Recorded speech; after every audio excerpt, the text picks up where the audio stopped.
And obviously, like we do with every show, Jordan, we're going to kick it off with the recruiting. The 2026 class has rounded out quite nicely for the Clemson Tigers, right? We've had a lot of big wins in the 2026 class so far. We got 21 commits. That's good for 12th in the country right now, according to 247 Sports.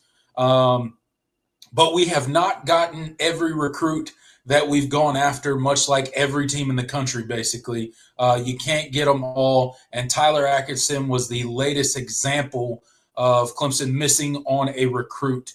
Linebacker, big-time five-star linebacker, obviously, decided to pick Texas over the Clemson Tigers. Your thoughts on Tyler Atkinson's commitment? Did it surprise you at all that he didn't commit to Clemson? And then also, did it surprise you that he maybe didn't commit to Georgia, where, there was a lot of, news out there leaning Georgia's way just because of the hometown type deal, that kind of pull of, playing for your in-state university, especially Georgia, as good as they are right now. So just kind of your take on Clemson missing on Tyler Atkinson and how that affects this 2026 class and maybe where we pivot from there. Yeah. Obviously, Tyler Atkinson was the biggest name left on the board, and for good reason. I mean, we talked about him ad nauseum.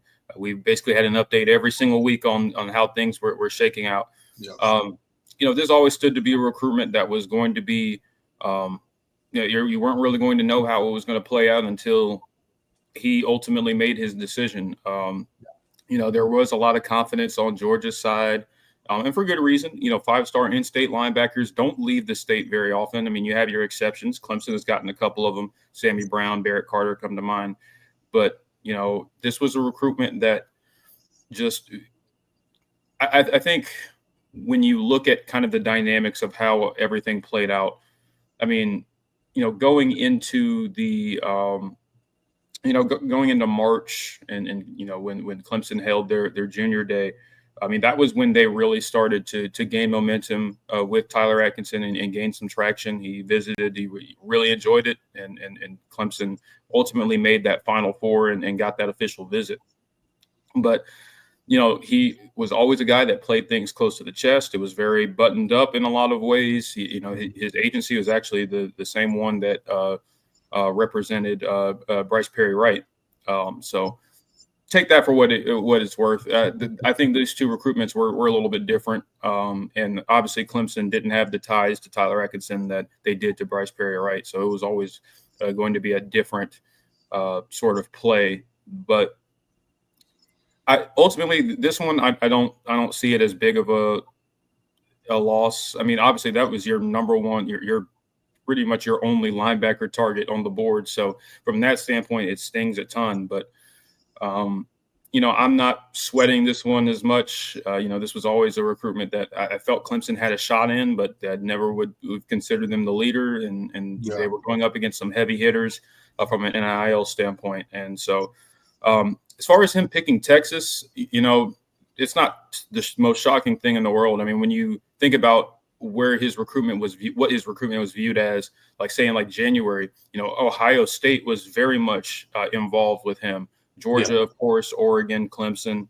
But I think what was really instructive was when official visit season rolled around and Texas swooped in and nabbed that official visit, and Ohio State didn't get one. I think Texas definitely trended the most over the last 6 months and really started to gain traction with him. And if you view it from that instance, it makes a ton of sense why he ended up picking Texas. So, and I always said that like all of these industry predictions earlier were they were talking about Georgia. It was more, it wasn't really based on any solid sort of information. It was always kind of guesswork with him because, like I said, that recruitment was very buttoned up. So, I'm not the long answer. That was a really long answer to say I'm not really surprised.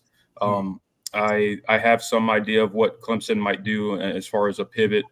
But I don't view this one in the same light as I did Bryce Perry Wright, where I was like, this is you have to land him type of thing. And if you don't, it's going to sting a good bit. This one, I think Tyler Atkinson is a phenomenal football. He's probably actually the best football player that Clemson had on their board. He is a truly elite prospect, but I don't view him. I don't view that loss as a knock on Clemson. In fact, I think in a lot of ways, not trying to spin a moral victory, but when you consider the heavy hitters that they were going up against as far as NIL was concerned, the fact that they were involved over a team like Ohio State, I think it says a lot about what resources Clemson has been able to invest this cycle and be more competitive in these higher profile recruitments. So I think it's a game you're going to have to play, and Clemson is definitely in much better position to play it than they were the last couple of years. So I think it's not positive when you lose a kid like that, but I think it does say a lot about how far Clemson has come from a financial resources standpoint when it comes to these recruitments. Yeah, I mean, certainly you would much rather have Tyler Atkinson in your class versus not having him in your class. But, there is something to be said about, I think, Ben Boulware as a brand new linebackers coach, a really young guy. I think he's only 30 years old, probably the youngest position coach on the staff, a guy that is obviously still learning, just going into his first season coaching that linebacker room. But I think it says a lot about his ability as a recruiter just to even get Clemson this far in the game into Tyler Atkinson's recruitment. Because if you remember back in January, we weren't even a thought. We were nowhere on the board. He wasn't coming to Clemson. He wasn't planning on coming to Clemson.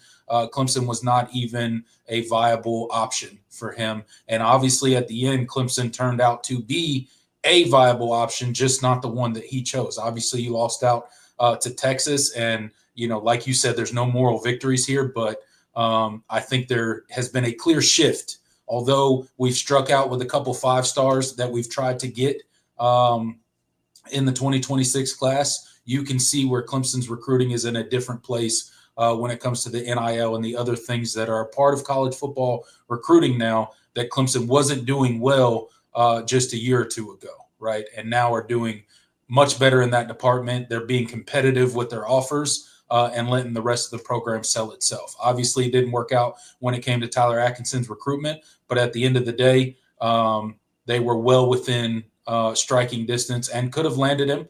It just didn't go our way, and that's unfortunate. It's not good. We would be much better off with him in the class, but I think Clemson will be okay. Obviously, you'll have to pivot somewhere else. What they end up doing, that kind of remains to be seen. I think there's still some guys out there that Clemson's interested in. And guys that were probably waiting on this decision. One of the other good things is that he did decide now. He didn't draw it all the way out into October, November timeframe, right, where you would have really been up against the wall if you were holding out for his decision, because other players that may be your pivot plan, if you will, would eventually have to make their decisions, right, and maybe not be able to wait on you and Tyler Atkinson to make his decision. So it's good that it happened now in July.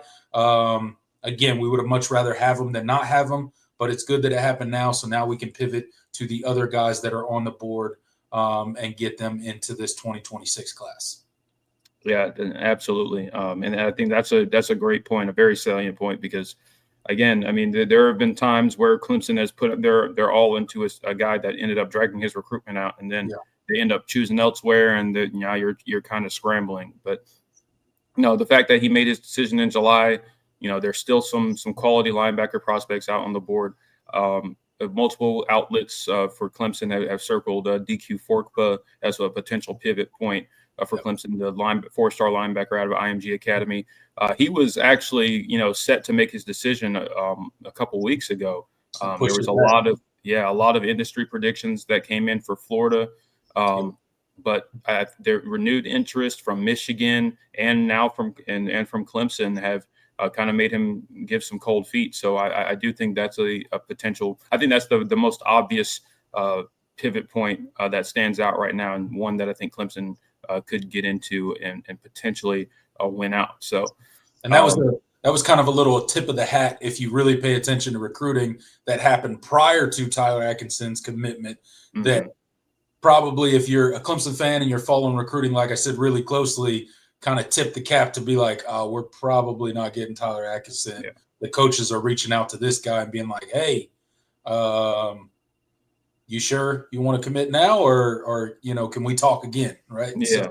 So I thought that was interesting that came out like, I don't know, a day or so before Tyler Atkinson committed, and was certainly in my mind a tip of the cap that we weren't going to get Tyler Atkinson, and that the coaching staff was probably already pivoting to those other guys on the board.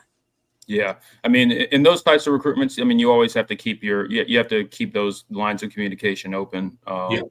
And you always want to, because you know that, I mean, the staff, felt like they had a shot, but you can tell, you can read the tea leaves, and you can understand the dynamics of that recruitment and be like, okay, we have to be prepared if this doesn't go our way, and that's what Clemson has been able to do.